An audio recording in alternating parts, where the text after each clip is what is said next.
ये युवा है उत्तराखंड का जो जमीन पे लड़ाई लड़ता है, संघर्ष कर लाठियां उठाता है। शासन और प्रशासन ने किस प्रकार से इस युवा के साथ उत्पीड़न किया है, ये झुका नहीं है, ये डटा रहा है। आज ये आपके आशीर्वाद के लिए इस चुनाव में खड़ा हुआ है। हीरा है, हीरा है, हीरा हीरा है। बहुत बड़ी समझ है कि नहीं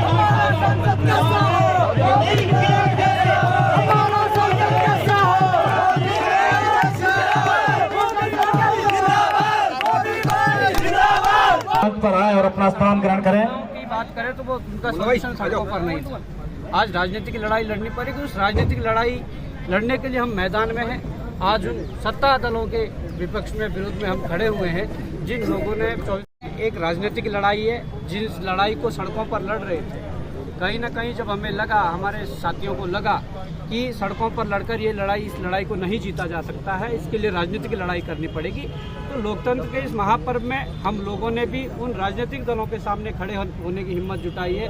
उन लोगों के सामने आज मजबूती से खड़े हैं जिन लोगों ने इस उत्तराखंड को 24 वर्षों से छला है। तो भाई आप लोगों के बीच जा रहे हैं, क्या कुछ रुझान आप देख रहे हैं, विजिट कर रहे हैं? देखिए, हम लगातार क्षेत्र भ्रमण में थे और आज रात को ही 2 बजे टिहरी के प्रताप नगर से पहुंचे हैं। और जो जनता का प्यार और समर्थन मिल रहा है, जो जनता के अंदर जो बदलाव करने की जो अभी स्थिति हो, मन है उनका, तो कहीं ना कहीं मुझे लगता है कि जनता बदलाव का मन बना चुकी है और जनता त्रस्त है उन प्रत्याशियों से, उन सांसद महोदया से जो 3 बार के सांसद होने के बावजूद भी बड़े राजनीतिक दल सामने, बड़े चेहरे हैं, राजशाही है, तो कैसे पार पा पाओगे? पार पाएंगे। जनता सवाल ये नहीं है कि दिल्ली की गद्दी पर कौन बैठेगा, वो बहुत दूर की बात है। पहले अपनी सोचो, आपके क्षेत्रीय मुद्दे, आपकी पे कमीशन और ORP की विसंगतियां।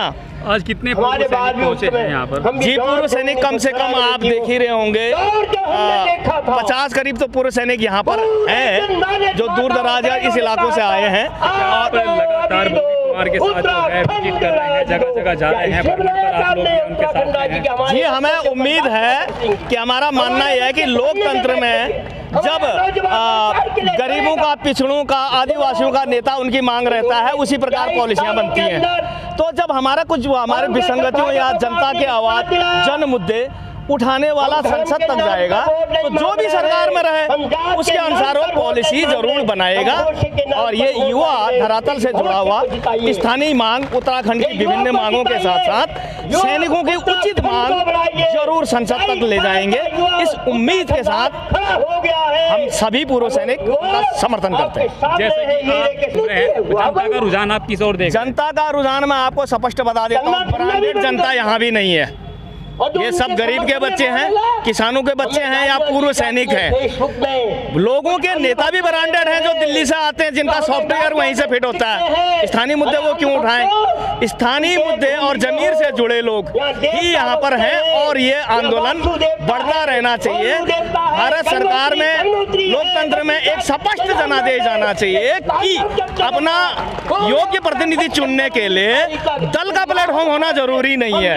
जनता अपना प्रतिनिधि चुन सकती है। जिस दिन ये संदेश लोकसभा, राज्यसभा में भारत सरकार तक पहुंच जाएगा तो स्थानीय मुद्दों पर पॉलिसीज और प्लानिंग जरूर बनाएंगे। ये है कि उन्हें 17 करोड़ सांसद निधि मिलती है, जिससे वो क्षेत्र की जनता को मदद कर सके, उनका काम कर सके।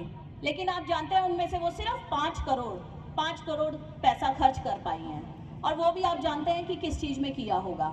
हम मोदी जी को वोट दे रहे हैं तो आप इन गधे घोड़ों पे इतने पैसे खर्च क्यों कर रहे हैं हमारे? आप मोदी जी को लाइए और हमारे को शपथ पत्र में लिखवा दीजिए कि यदि आपके क्षेत्र में या आपका कोई कार्य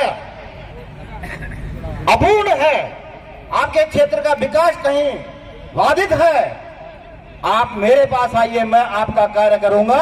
हम शपथ पत्र में लिख के देने को तैयार है कि आप निर्विरोध प्रधानमंत्री बना दीजिए देश में, सारा खर्चा खत्म, वो खर्चा देश के विकास पे लगा दो।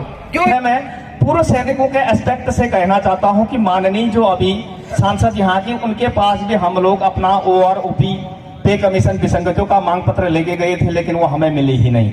ऐसी शिकायत आपकी भी है। खास करके दलों में हमारा विचार ये नहीं कि केंद्र में नेता कौन होगा, हमारा विचार ये है कि जब एक पिछड़े वर्ग का, एक आदिवासियों का नेता संसद होता है और हम लोगों के नेता ब्रांडेड, जिनका सॉफ्टवेयर दिल्ली से फीड होके आता है, वो नेता होते हैं, तो पॉलिसियां बनेंगी कैसे। हमारा विचार ये है कि बॉबी भाई जैसे लोग जब संसद पहुंचेंगे वो आपकी आवाज वहां पर रुकेंगे, कोई भी रखेंगे, कोई भी गवर्नमेंट पॉलिसियां तब बनाती है।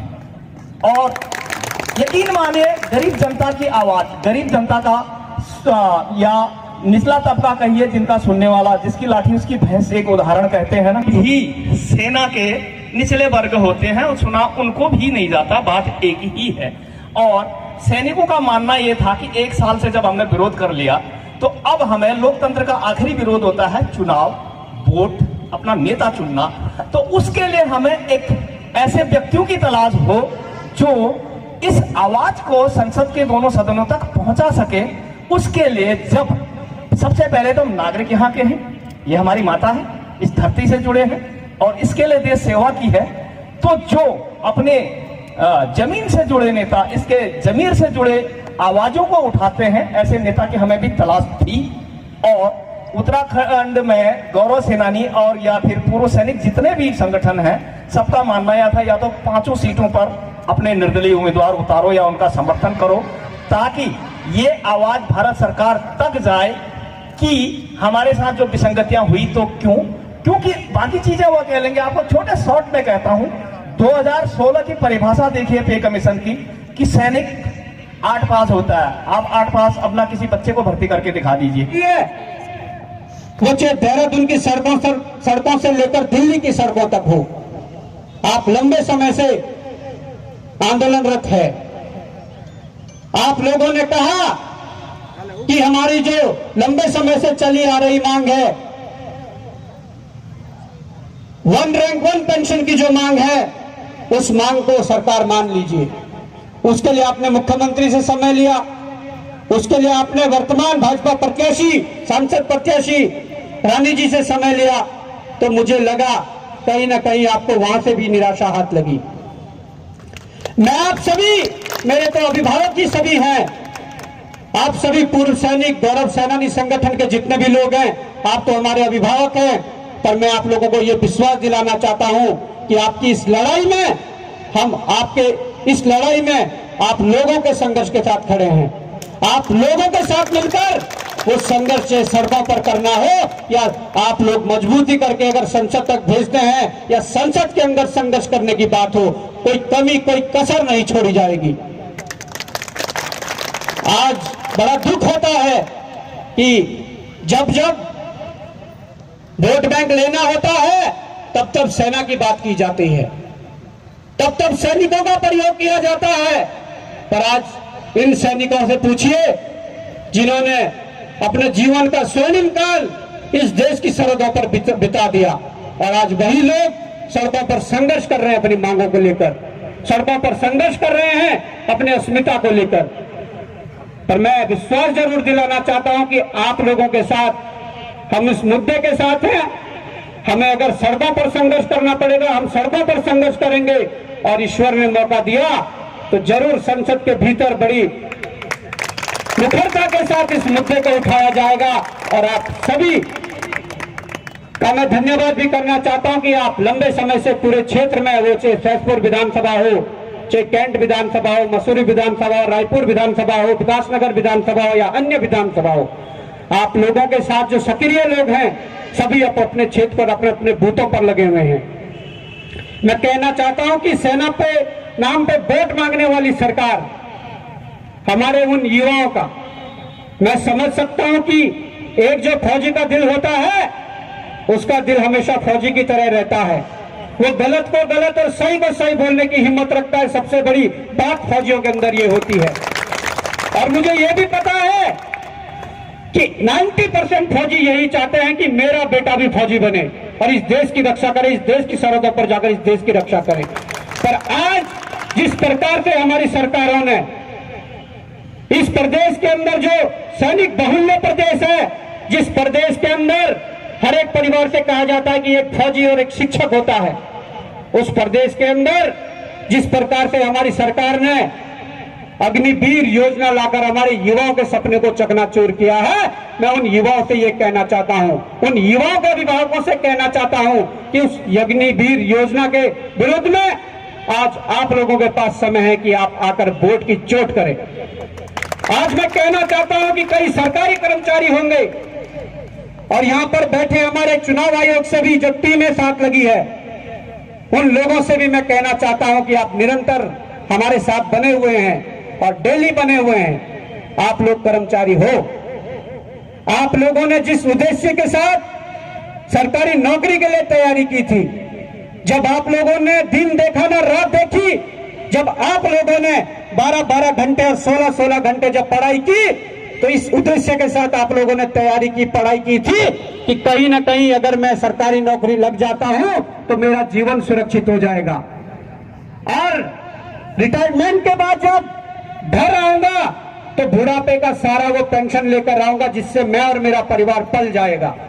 पर आज सरकार ने जिस प्रकार से ओपीएस को खत्म करके एनपीएस इन कर्मचारियों पर थोपा है, तो मैं कर्मचारियों से भी निवेदन करना चाहता हूं कि आज कर्मचारी और उनके परिवार का समय है। आज आप इस एनपीएस के विरोध में आप और आपका परिवार वोट की चोट करें, तभी बात बन सकती है। आज मैं कहना चाहता हूं कि जिस प्रकार से राष्ट्रीय राजनीतिक दलों द्वारा स्टार प्रचारक बुलाए जा रहे हैं, राष्ट्रीय राजनीतिक दलों द्वारा करोड़ रुपए खर्च करके भीड़ बुलाई जा रही है, तो आज कहीं ना कहीं हम अपने आप को इस जगह पर मजबूत देख रहे हैं, क्योंकि हमारे साथ जो लोग हैं वो दिल से जुड़े हुए लोग हैं। आज जो चाहते हैं कि बदलाव हो, वो लोग आज सड़कों पर दिख रहे हैं, वो लोग हमारी सभाओं में दिख रहे हैं, वो लोग हमारे समर्थन में दिख रहे हैं। आज भले ही कई लोग जागे नहीं हो, परंतु आप लोगों ने ये पहल कर दी है। मुझे लगता है कि अब ये पहल रुकेगी नहीं और दिन प्रतिदिन ये कारवां बढ़ता जाएगा। हम आज रात को ही 2 बजे प्रताप नगर क्षेत्र टिहरी से रात को पहुंचे हैं और हम लोगों ने जो 4 दिन का दौरा कोचे टिहरी विधानसभा हो, प्रताप नगर विधानसभा हो या पूरा जो उधर का क्षेत्र का, वहां पर जो हमने दौरे किए हैं, कहीं ना कहीं आज जो जनता का रुझान है, आज जो जनता कह रही है, वहां पर हमने भाजपा के कार्यकर्ताओं से भी मुलाकात की, वहां पर हमने कांग्रेस के कार्यकर्ताओं से भी मुलाकात की, पर सबकी एक ही बात है कि हम अपने प्रत्याशियों से, जो पार्टियों ने प्रत्याशी थोपे हैं, उन प्रत्याशियों से नाखुश हैं। हम 90% कार्यकर्ता नाखुश हैं उन प्रत्याशियों से, ये कहना आज उनके कार्यकर्ताओं का है। जब हमने ये सवाल पूछा ऐसा क्यों, तो उन्होंने कहा आज देखो, आज जो चुनाव है वो कांग्रेस वर्सेज भाजपा नहीं रह गया है, आज चुनाव आम जनता वर्सेज राजशाही के बीच है और हमें आम जनता को वो चुनाव जीतना है। क्योंकि मैं ये भी बताना चाहता हूं कि आप लोग इतिहास पढ़ने वाले लोग हैं, आप लोगों ने इतिहास पढ़ा होगा। जब जब जनता ने एकजुटता दिखाई है, जब जब जनता एकजुट हुई है, तो कितनी भी बड़ी सत्ता रही हो, कितनी भी बड़ी राजशाही रही हो, जनता ने उन सत्ताधीशों का और राजशाही के चूल्हे हिलाने का काम किया है।